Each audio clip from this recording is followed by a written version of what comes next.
Hello hi నమస్తే welcome to MK media. నేను మీ మధు కళ్యాణ్.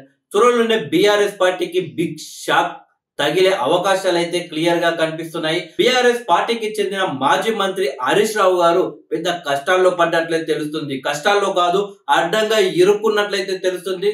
రాష్ట్ర రాజకీయాల్లో తీవ్ర ఉత్కంఠ లేపుతున్న ఫోన్ ట్యాపింగ్ కేసులో మరొక బిగ్ ట్విస్ట్ నమోదైనట్లు తెలుస్తుంది.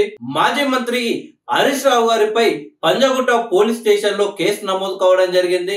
ఆయనతో పాటు హరీష్ రావు గారితో పాటు మాజీ డీజీపీ రాధాకిషన్ రావు పై కూడా పోలీసులు ఎఫ్ఐఆర్ అయితే నమోదు చేయడం జరిగింది. పంజాగుట్ట పోలీస్ స్టేషన్ లో సిద్దిపేటకు చెందిన చక్రధర్ గౌడ్ అనే వ్యక్తి హరీష్ రావు గారిపై కేసు అయితే పెట్టడం జరిగింది. సో పోలీసులు అయితే 120B 386 409 506 R/W 3466 ఐటీ యాక్ట్ కింద కేసులు అయితే నమోదు కావడం జరిగింది. గత ఫిర్యాదులో హరీష్ రావు గారిపై ఏ విధమైన కేసులు నమోదు చేశారో, ఏ రకమైన సెక్షన్ల కింద కేసులు నమోదు చేశారో, ఇప్పుడు కూడా అదే విధంగా కేసులు నమోదు చేయడం ఇప్పుడు సంచలనంగా మారిపోయింది. మొత్తానికి బీఆర్ఎస్ పార్టీకి చెందిన మాజీ మంత్రి హరీష్ రావు గారిపై కేసు నమోదు కావడం ఇప్పుడు రాష్ట్ర రాజకీయాల్లో సంచలనంగా మారింది. ఫోన్ ట్యాపింగ్ కేసులో మొదటి నుంచి బీఆర్ఎస్ పార్టీ తీవ్ర ఆరోపణలు ఎదుర్కొంటూనే ఉంది. అయితే సరిగ్గా ఏడాది క్రితం ఇదే రోజు బీఆర్ఎస్ ప్రభుత్వం అధికారం కోల్పోయింది. ముఖ్యమంత్రిగా కేసీఆర్ పదవికి సైతం ఇదే రోజున రాజీనామా చేశారు.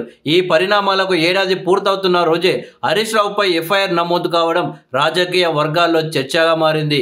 ఇదే కేసులో ఇప్పటికే పలువురు బీఆర్ఎస్ ఎమ్మెల్యేలు, మాజీ ఎమ్మెల్యేలకు పోలీసులు నోటీసులు ఇవ్వగా కొందరు విచారణకు సైతం హాజరయ్యారు. మరోవైపు ఈ నెలలో అసెంబ్లీ సమావేశాలు జరగనున్నాయి. ఈ క్రమంలో హరీష్ రావుపై కేసు బీఆర్ఎస్ పార్టీలో కలకలం రేపుతుంది. త్వరలోనే బీఆర్ఎస్ ముఖ్య నేతల అరెస్టులు సైతం జరుగుతాయనే ప్రచారం, స్టేట్ పాలిటిక్స్ లో బిగ్ బ్లాస్ట్ తప్పదా అనే చర్చ జరుగుతుంది.